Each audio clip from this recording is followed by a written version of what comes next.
7 сентября Ямайка празднует день рождения достопочтенной Луиз Беннет Каверли, более известной как Мисс Лу. Она считается культурной иконой Ямайки. Этот титул, кстати, присвоенный всемирно известному музыканту Бобу Марли.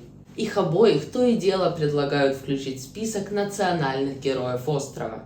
Мисс Лу была знаменитым и любимым всеми ямайцами фольклористом, писателем, педагогом, комедиантом и артисткой. English, them say bad, worse, worst.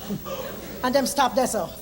We say bad, worse, worse. And when we sing thing bad, worse than worse, we say worse.